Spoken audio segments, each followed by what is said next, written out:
Hello everyone and welcome back to For the Minions. I'm your host, the one and only Mangoose. Joining me as always is the cheapskate gamer herself, Mandy Mal. How you doing, Mandy? I'm doing great. How are you? Doing well. And we have a special guest host with us today. We have Mr. FaceFullofDub himself.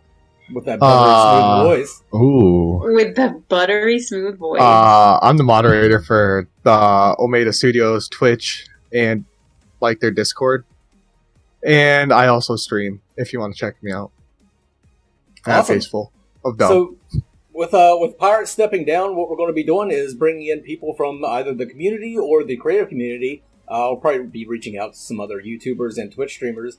But we'll also be reaching out to you guys. If you guys would like to come and host the show with us, all you really need is a webcam and mic. If you don't have that, then you can probably just use your phone. As long as you can participate in a Discord video conference, and then you're Gucci. And if you want to do that, there will be links to my Discord below. Just let me know that you want to host the show, and I'll add you to the list. And as long as you're not a complete dick about it, it should be a good time. So this week, we have, of course, news and updates for Core, Predecessor, Phoenix Rising, and Ethereal. I'll link those down below if you want to skip around to whichever one you're most interested in. Then we have a short video talking about how you can publish your game on the PlayStation Network. Then we're going to be, our topic for discussion this time is going to be genre-breaking games. So, yeah, that's pretty cool. Let's get right into it with the news and updates. So starting with news and updates, we're going to go in alphabetical order, starting with MetaBuff with Core. They're launching A and B map testing, which is strictly to test the metrics and the flow of the map. It's not to do gameplay. They're going to be letting influencers and some professional players get in there. Just test out the map, see what the distances feel like, see what all the maps feel like. Just try and kind of give them feedback. Not a pre-alpha, but a testing tool, kind of like a pre-alpha. So that's pretty cool. Says a lot about how far they are with the game. Mm-hmm. Then Sylphan has been streaming once again. He's been taking a lot of feedback from the community. Watched one the other day. He was the portion that I was able to watch. He was talking about Gideon and kind of measuring out how Gideon should feel and getting feedback from the community, like what his damage should be, mobility, utility, damage mitigation, that sort of thing, and kind of rating it in categories. What do you guys think about Gideon? What do you think he should be rated? It was like a total of 10.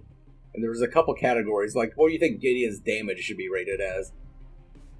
Mandy, do you want to go first? You go ahead. Let me think. All right. Since I guess he's kind of like a mage, right? He can be classified as a mage.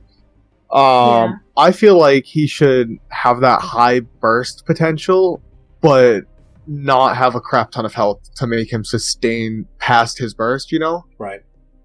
Like, he should be able to come in, drop his meteor, and then be able to teleport out. But if he misses his teleport out, he should be heavily punished for it. Yeah, I agree. Yeah, that pretty much sums it up pretty well, I think. What was funny watching the stream is you could tell people were like Gideon mains, because they were like, his damage needs to be 8, everything else 0, make his damage as high as possible. It's like, he's not an ADC. His DPS isn't going to be as high as, like, Murdoch or Sparrow in the late game. I mean, his burst potential is always going to be there. His burst is going to be really high. It's just it's going to come in bursts, not damage per second. So, I don't know. I thought that was cool. I thought it was cool that they were getting feedback from the community. And yeah, I missed that. That's news to me. Yep, just sub to Sylphan's channel, and you'll get notifications when he starts up his streams. Well, there we go. Sub to Sylphan. And then, another thing, it's not really an update for them, it's just something I found while I was putting around their Discord, is they have a community artwork tab. There are some beautiful pictures, and it's not even just all Paragon, just beautiful pictures in general that the community has submitted. And talking to MetaBuff, they said they actually did pull one of their 2D artists from that channel, somebody that was posting art in their channel. They ended up employing them over at MetaBuff, so I thought that was really cool.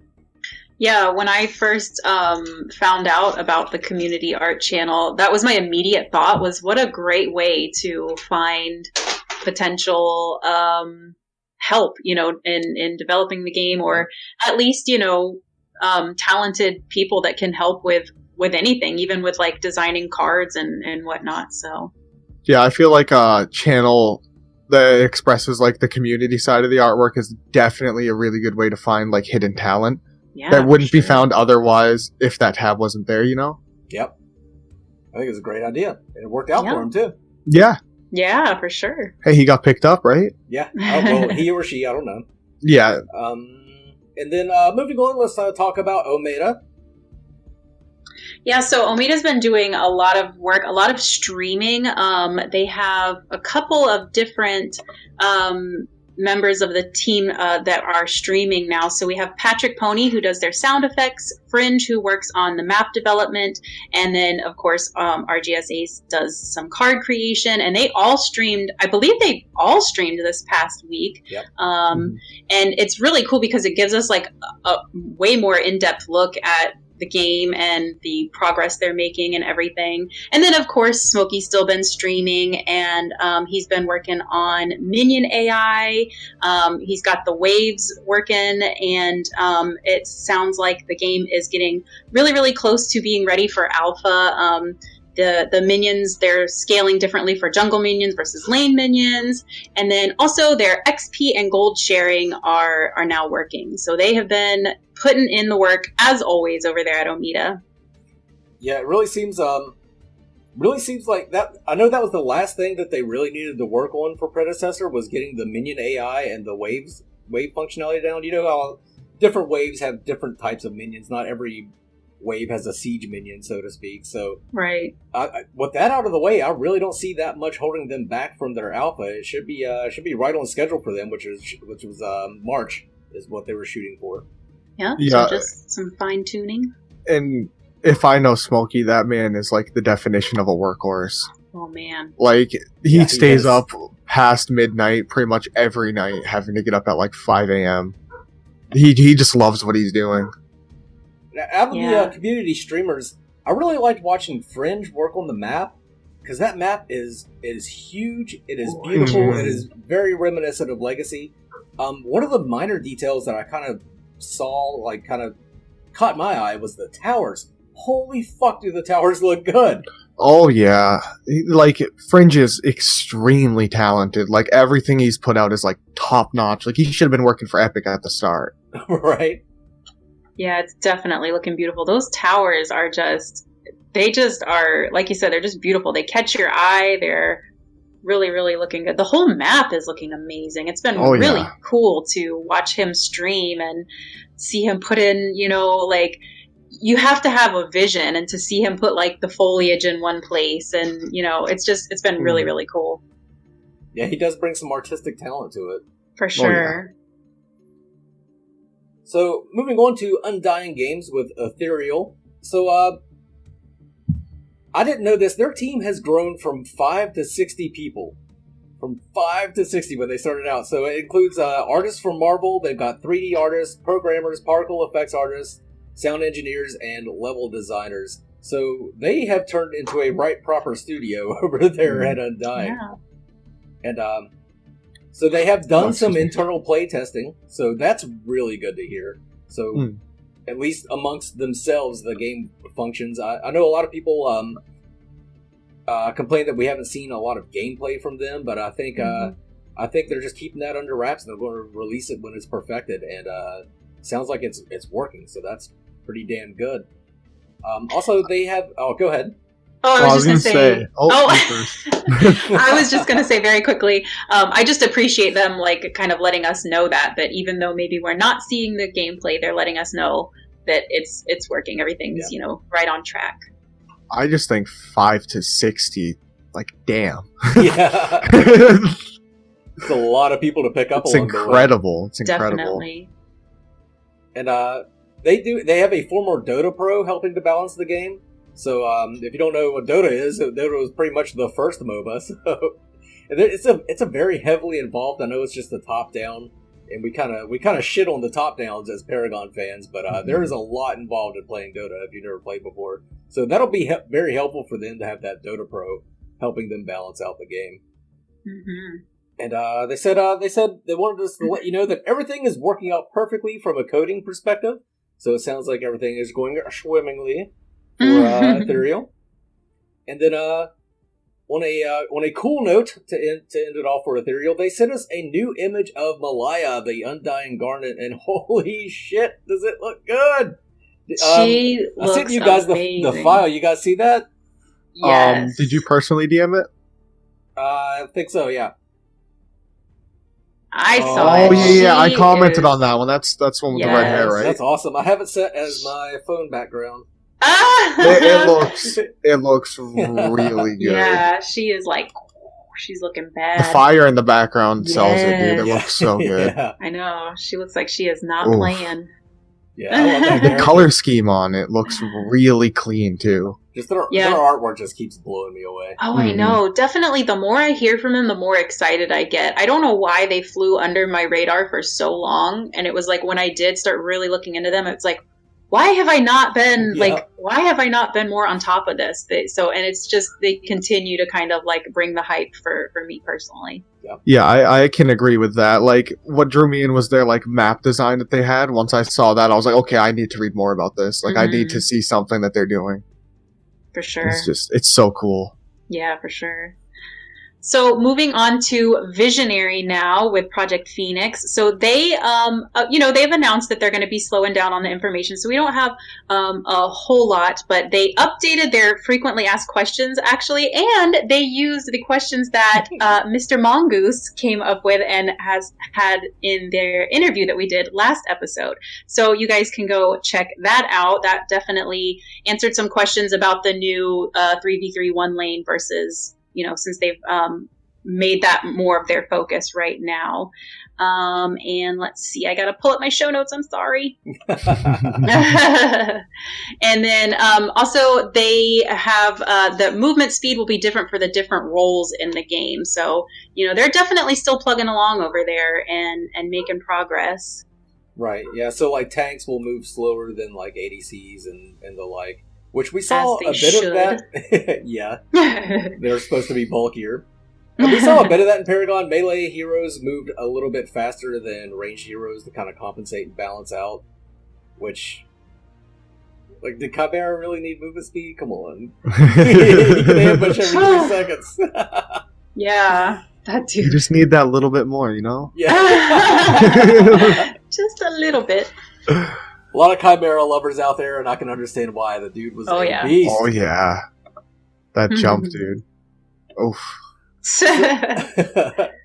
So this week, I actually spoke with on the phone to a Sony rep, but they didn't really tell me anything that wasn't already on their website, and they also wouldn't let me record the conversation. So imagine Sony not being... Yeah, I know, right? Talking to some random dude that hosts a web show. But I did compile a lot of facts from their website, and I'm going to present it to you guys on how these companies can publish their games on the PlayStation Network. As many of you know, Paragon's player base was mostly made up of PS4 players. As such, it's extremely important for any game following in Paragon's footsteps to acquire the dev kit in order to publish the game on the PlayStation Network. Not only is this a coding challenge, but actually acquiring the dev kit from Sony is a process in and of itself. I referred to Sony's website and also spoke with a representative to find out the steps necessary to bring these games to PS4. There is an application process for acquiring the dev kit, however, before you can even apply, you must meet a few requirements. These requirements include, for US-based companies, you must be fully incorporated, no LLCs. You must have a static IP address. You must also have a non-public domain email address, so not like a Gmail, Yahoo, or some shit like that. You have to have like a company email address. Once you have all that, you can fill out a registration form provided by Sony and agree to their development and publishing terms. This is the step displayed by Metabuff in their first proof of concept video. Before Sony will allow you to buy a dev kit, however, you must prove to them that your game has merit and is worth their time. This is why all of these companies will be releasing their game on PC prior to attempting to develop for PlayStation. If an indie company is able to demonstrate that they have a functional game with a large enough following, the option to purchase the dev kit will be offered to them. While the dev kits range from $1,000 to $10,000, the most popular option is $2,500. The difference between these kits being debugging and integration functionality. PlayStation has also been known to loan their dev kits out in the past, however that is not a guaranteed option. If all the stars align and a company is able to use the dev kit to prepare the game for publishing on the PlayStation Network, then Sony will assist with advertising, development features, testing systems, and social networking with other developers. So as you can see, releasing these games on the PS4 is a process far more involved than simply coding the game to function on the console with controller compatibility. While we all would love to see each and every game come to PS4 right out the gate, the road to console is going to be a long one. The best thing we can do is continue to support these games and show Sony that we will play them once they're made available. This week's topic of discussion is invigorating game genres and games that kind of broke the mold. And as I brought this topic up, Mandy nailed it right on the head is what I was kind of going for with this. Mandy, what was your game? I'm the star pupil. Paragon was literally the only game I could think of that was just so... It stood out in so many ways and is obviously very, very loved by its community. Otherwise, we wouldn't still be talking about it, and we wouldn't have all these beautiful post-Paragon projects. But yeah, it was different in many different ways. Just a few that I kind of jotted down. The graphics, in my opinion, were superior. They are so pretty. I don't think anybody can really argue with that there. With it being a third person, I know we do have Smite, but it had third person with verticality where you actually, can jump and move around and aim in different places. Whereas Smite, you're just kind of like on that, if it's not directly in front of you and you can't kind of move to it. So you have that verticality. And then, of course, it was cross-platform, too, which is, very unique to not only MOBAs, but lots of games. Yeah. So that's kind of why I brought the whole PS4 thing up. Most of Paragon's player base was PS4, and I made a lot of friends that played PlayStation only, even though I'm a PC player. And that was really great. I didn't even think of that as one of the kind of invigorating the game genre points, but yeah, that's an excellent point. Yeah, it was the first game that really my husband and I could play together because I, at the time when I first started playing Paragon, was not a console gamer. I strictly played on PC and he strictly played on PS4. So when we found that was like amazing that we could share in this together, and it was just like an experience we'd never had before. So it was really cool. What did you play on FaceFull? Did you play on PS4 or PC? When I first started, I was on PS4, and I was like, the way I found it, I was just like looking through the free games, and like their little logo that they had drew me in. Like it just like steel right there, like looked really cool. So I clicked on it, and as crappy as their tutorial was, it drew me in, and it made me want to play. But then like once I actually got a PC that could run it, and my boss is like, you know what, try it on PC. You'll like it a lot more than PS4. Like you'll do a lot better. And I'm like, no, I won't. And then I never went back from PC. Oh, nice. Oh, it was so good. I dabbled. Oh, I'm sorry. Go ahead. No, go ahead. I was about to launch into a... Oh, I was just going to say I dabbled on the PS4, but I think I was, I was so grounded in PC that it was not the same. Mm-hmm. Yeah, I think it's not really... Paragon wasn't exactly groundbreaking. I think it was more of a logical step in the process, because you had the top-down MOBAs and then you had third-person MOBAs like Smite, but none of them were including verticality or the Z-axis in their game, and then Paragon came along and introduced that with the beautiful graphics. I remember seeing Paragon and thinking, how the fuck is that a free game? Like, for real, it was so good looking. Absolutely. Yeah, literally what got me playing it was I saw a friend, I had seen some footage of her playing as Sparrow, and I was like, oh, what is this beautiful creature? I must have it in my life. So, yeah, definitely those graphics were something else. I think the original Breaker was Dota, actually. Like, Dota started out as kind of a RTS World of Warcraft game, or not World of Warcraft, but just Warcraft game that developed into a MOBA, and then now MOBAs are the most popular video game genre out there. Well, maybe not anymore with Fortnite taking over everything. Yeah, that's true. I mean, if you want to talk about a game that broke the mold, though, I mean, technically Fortnite did. It's hard to argue that it wasn't the first to do Battle Royale, but damn, did they figure out some sort of formula that... Yeah. Yeah. They figured something out for sure. Yeah, I'm not gonna toot Epic's horn on that, but Yeah. we'll just give them that they did good. We'll acknowledge. Yep. Out of the games we cover, the one that's set to break the mold the most is, of course, Ethereal. I mean, that's having the floating map structure is kind of also a natural progression from, the flat Z-axis Paragon map. Then you bring it into the map is also on the Z-axis. So and they've got a lot of other innovations going into Ethereal as well. But everybody else is kind of holding true the tried and true Paragon method, which is fucking fine with me because I'm yes, sir. I could get behind that any day. Mm-hmm. I think Visionary could break the mold a little bit by introducing a 3v3 focused MOBA, but that's not their plan. Their plan is to do the 5v5. I know a lot of Phoenix Rising fans would be lining up to kick me in the dick if I were like, they need to do a 3v3. Everybody wants that 5v5 eventually. But I have like zero problem with them just focusing balancing their heroes and gameplay around a 3v3. I think that would be fun, but whatever. Yeah, little mix up, That's just my opinion. That does not reflect the opinion of the majority, I don't think. God, no. I think as former Paragon players, we can appreciate having a game that's polished, that wasn't just like, here's a new hero, here's go ahead and balance them, that's fine, take your time, no one's gonna be mad at that. we don't need a hero every 2 weeks. Yeah, we've discussed that a couple times, how the Epic really shot themselves in the foot with hashtag every 3 weeks. Yeah. It wasn't good, because some of the heroes, they just come out abnormally broken, and then they'd be like, oh, hey, let's nerf them real quick, and then the nerf was too hard.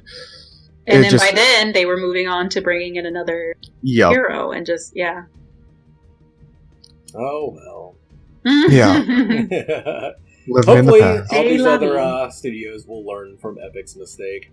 Yes, sir. Any final thoughts on the topic? Not from little old me. I'm just excited to see what everyone can do, man. Yeah. I just want to see what all these projects look like. I hear you. For sure. Can't wait till they all come out. I know it's gonna be fun for sure. Okay, let's move on to plugs. Mandy, you got any plugs? I'm trying to pump out those cheapskate gamers. I have no idea if anybody is even enjoying them. I am enjoying making them, so I apologize if my subscribers don't like them. And don't worry, I'm not done with Paragon content. Or post Paragon content, I should say. I'm still, gonna be making some stuff like that. But it's just fun, man. I'm playing games. They're a fun watch. Thank you. What about you, Deb? The only plug I can think of is myself over on Twitch. Yeah. Twitch TV/FaceFullofDub. I'm a variety streamer. I don't really play one game consistently. I just try and have some fun. Play a lot of marbles, which is fun. Dude, the marbles is real fun, dude. Don't even get me started on marbles. Your stream is very entertaining no matter what you are playing. You're just an entertaining dude to watch. So I definitely recommend that people hop on over there and check you out. Well, I appreciate it. I'll watch it for the ASMR. Yes! How you doing?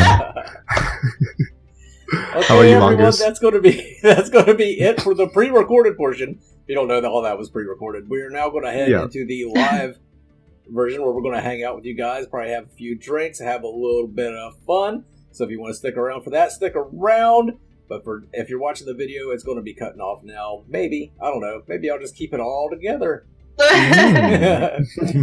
right, everyone, let's head on over to Last Call.